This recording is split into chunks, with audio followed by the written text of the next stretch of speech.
Ladies and gentlemen, the American jury and Bulldog Nation, welcome to the Eric Deters Show. We'll get right to it. We're always sponsored by Deters Law, Parks Yoga, and you can check us out on all the platforms. Well, we will always lead with a Trump story if there's one to lead with, and there was. Donald Trump went to Iowa, and you know what? Donald Trump will win Iowa. He will win every state. I predict he'd even win Florida. But the bottom line is Trump got to have some fun out there. He said that Meatball Ron's a little too rough, so he's letting him off the hook a little bit there. He pointed out that Mike Pence, if he would have said, hey, these three state legislatures are challenging the election and just sent those back, would have been something different. And of course, Mike Pence says, oh, my family was in danger. Well, now we know from the video footage. Really? Boy, they all milked that for all. Remember Hillary saying she was shot at when she flew into Serbia, I think it was. John Kerry, they all make up these wonderful stories. I just want everybody to know that this morning, man, I was shot at as I drove to work this morning, man. I'm okay, though. I mean, these people concoct this stuff trying to make themselves feel important or special or newsworthy, and it doesn't work. Go Trump. The banks. Well, Silicon Valley Bank, the 16th largest bank in the country, $200 billion in assets, failed. Signature Bank failed. I think there's another bank that's failed. And what is good old Joe Biden says, oh, everything's okay. Yeah, Joe Biden saying everything's okay is like Tom Brady saying, I'm retired. You can't believe it completely. Today, thanks to the quick action of my administration over the past few days, Americans can have confidence that the banking system is safe. But you know what? Here's what really bothers me. He says, no taxpayers' money. This is FDIC money that these banks paid into, all the banks system pays into. Well, you got to replenish it, Joe, just like you got to replenish our energy reserves. It comes out of the taxpayers' butts. You know it. But I'm just telling you right now, here we are at 2008, 2009 again. But back then, we only had $5 trillion in debt. Today, guess what? We have $30 trillion in debt. I mean, we are on the brink of like some bad stuff. And when you throw in all the other problems in the world, it's just awful. But I just want to tell you something. These too big to fail, yeah, right. Who gets screwed? You and I do. It's the way I look at it. You know what? If you're a shareholder in one of those banks, you took economic risk, just like anybody else. We're going to say Silicon Valley Bank is too big to fail. They weren't one of the 10 banks that they propped up back then. And there's something else about this that cracks me up. Remember, one of my common themes is that I'm always shocked at how Nimrods and jackwagons rise to some level of greatness, like Joe Biden, the President of the United States. Former Lehman Brothers CFO was hired by Silicon Valley Bank and recently appointed risk manager worked at Deutsche Bank when it lied to investors. Joseph Gentile and his other, I mean, these are the people that are running the bank.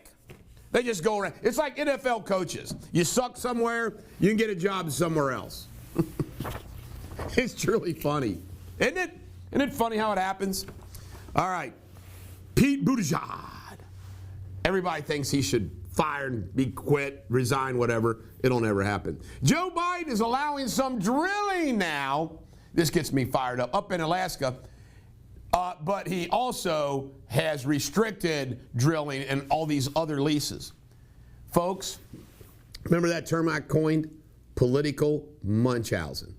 These guys, political Munchausen, create the problem and then they reverse course. Look how Joe Biden, some of these issues on the border, some of these issues like with energy. Wait a minute. If he was right the first time, why is he changing course when he's going to maybe run for president again? I mean, it's insulting. It's insulting. North Korea has fired some missiles from a submarine. Boy, isn't that nice?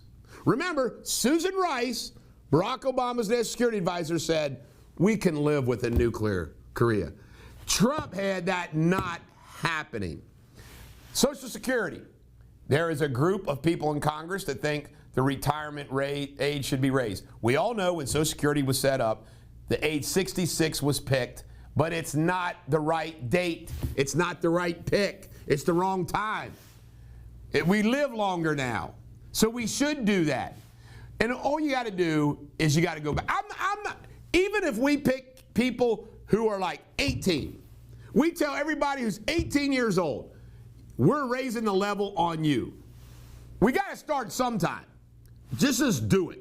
I'm not talking about doing it to people 5, 10 years out, 20 years out even. They're not ready. They weren't prepared for it.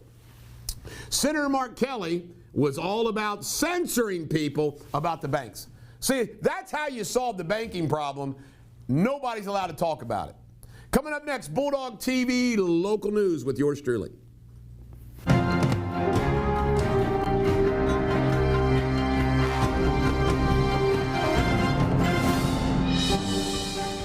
Ladies and gentlemen, the American jury and Bulldog Nation. Always sponsored by Deters Law, Parks Yoga, and check out all of our platforms. Our lead story, and sometimes I like doing this, is a generic story because I think it's important in what's going on. And today's lead story is prosecutorial discretion, and I want to explain it to you. In this day and age, on the national level, regional level, local level, you have more and more political prosecutions. And I want to just simply explain something to you that you may not realize, because I've gotten contacted numerous times by people complaining that somebody's not getting prosecuted.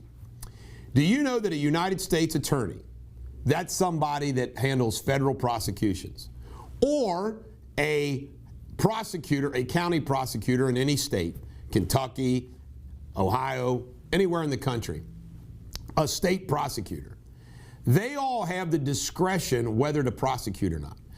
I'm going to use an extreme example. If they knew somebody was a serial killer,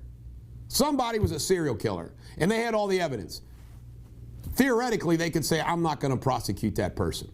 That's how strong prosecutorial discretion is. In addition to that, prosecutors have absolute immunity in doing their jobs. So they can't get sued for not prosecuting somebody. Now, we've witnessed in recent history a lot of state prosecutors, attorney generals, taking over prosecutions where a county would not do something.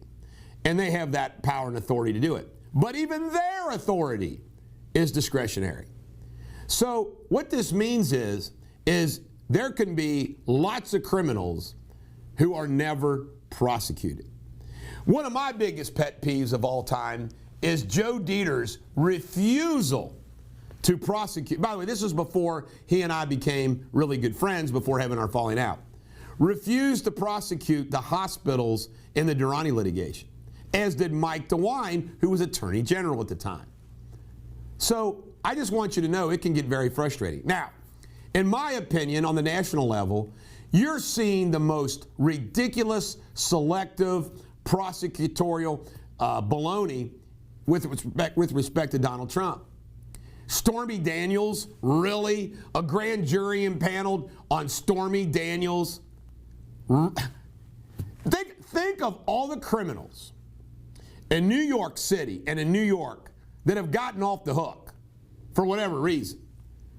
And Donald Trump needs to be prosecuted. You see how terrible and evil that is? Now, I've recently experienced this, and I want to tell you right now, I have my political rights.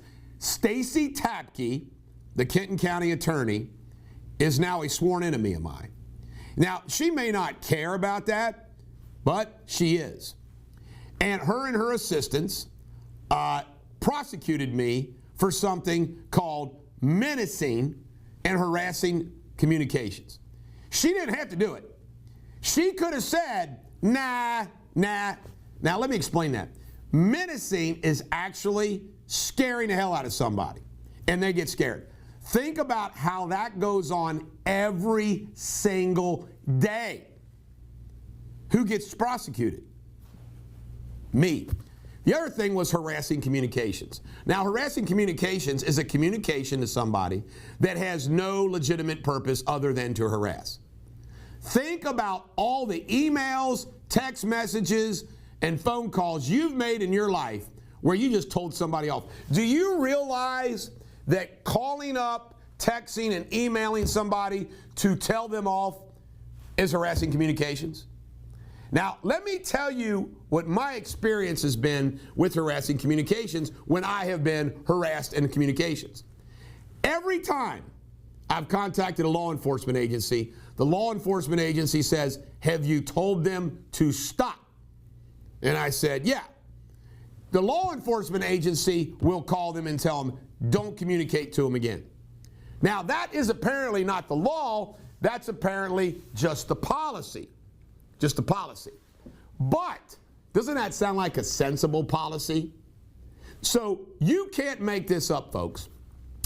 And I'm not worried about doing it, but I literally, for the next 2 years, and I'll be able to do it, the next 2 years, I can't do one thing that could conceivably be scaring somebody. I got to adjust my style a little bit there. By the way, not on social media. The other thing is harassing communications. My God, I can't send a text now. It's too dangerous. I can't send a text to somebody telling them off. Now think about how that goes on every single day. And I got prosecuted, and I pled guilty because I was guilty, by the way, of menacing. In my opinion, I was not guilty of harassing communications. But the bottom line is, just think about that. Think about that. Prosecutorial discretion. And when you're in the arena like I am, you open up a whole bag of it. Now, my badge of protection, my shield of protection, I always thought with the Kentucky Bar Association was honesty. That you can never really get in big trouble as long as you're not dishonest. Judge Wintersheimer, the late Supreme Court Justice from Northern Kentucky, at my swearing-in ceremony actually said, "We'll forgive you for your mistakes, but we won't forgive you for your dishonesty." Well, guess what? That doesn't matter. I have learned some great lessons, and I want to give you some really great legal advice, which, by the way, isn't practicing law. Anybody can give you this kind of advice. And this is a shame to say, when I went out and talked to those police officers, I wanted to make it very clear that I didn't assault him, I didn't hit him, I didn't ram him. I was thinking about all that stuff. I never in a million years thought about menacing. Really? You're going to charge me with scaring him? Really? The only reason why I talked to those police officers was I wanted to make it very clear that I did not threaten him, I didn't terroristic threaten him, I didn't do any of those things. But guess what? I said on that camera, I just wanted to scare him and he probably peed his pants. Now think about that. Does that deserve prosecution? Hell no. Hell no. I actually controlled myself. But here's my advice. When they tell you not to talk to the police, don't talk to the police. Because you might think that you're clearing something up, but don't. Screw them. I have always been accommodating to police. I will never be accommodating to police again. Ever, ever, ever. Won't do it. Won't do it. Because you think you're solving a problem, you might. So that lesson is learned. The other thing that you need to remember is your prosecutorial discretion can bite you. Long crime. Cincinnati police are looking for a man who robbed the Fifth Third location inside the Hyde Park Kroger. It happened Monday around 1:15. The man fled on foot with an unreleased amount of currency. Melissa Riley was caught Sunday when she tried to smuggle drugs in the Butler County Jail. Riley tried to drop off denture adhesive to an inmate that contained Suboxone narcotic. Riley was charged with illegal conveyance and is currently in Butler County Jail. Xavier University recently named Joe Deters, former Hamilton County prosecutor, as justice in residence. Some students, faculty, alumni are pushing back on the recent appointment of the Supreme Court justice. Some are worried that Deters doesn't represent Jesuit Catholic values. Deputies were called to Darby Road in Circleville on Sunday on a report of an animal attack. Ronald Clifton was attacked and bitten by a zebra Clifton kept on the property. Ronald Clifton was attacked and bitten by a zebra Clifton kept on the property. The animal also kept aggressively approaching officers and was eventually put down. The attacked zebra. In Kentucky State News, Mitch McConnell's been released from the hospital.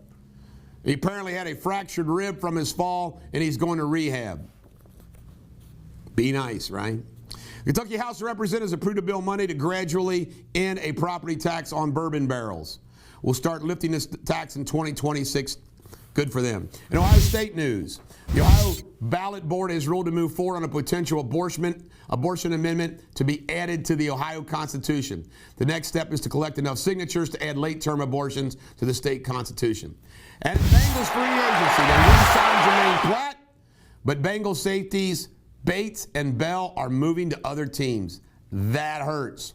The NKU Norse men's varsity hockey team is the new Kentucky State champion. Congratulations. This is the Bulldog. Every dog has their day. Have a great day. Coming up next, World News with Spin Spinley.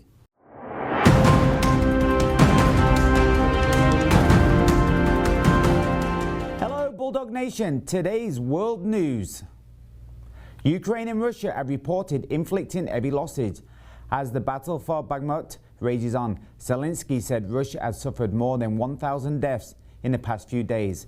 Russia said it had killed more than 220 Ukrainian soldiers. More than 60 bodies have been recovered in Malawi's main commercial hub in Africa after Tropical Storm Freddy hit southern Africa for the second time in a month. Strong winds and rains continue to cause severe destruction all over the place. The United States, United Kingdom and Australia have unveiled details of their plan to create a new fleet of nuclear-powered submarines amid countering China's influence in the Indo-Pacific region. The Allies will also work to create a new fleet using cutting-edge technology, including UK-made Rolls-Royce reactors. And in sports, Champions League round of 16 knockout stage continues this evening. FC Porto will play AC Milan and Manchester City will take on RB Leipzig. Thank you for watching. Until tomorrow, take care. Cheers.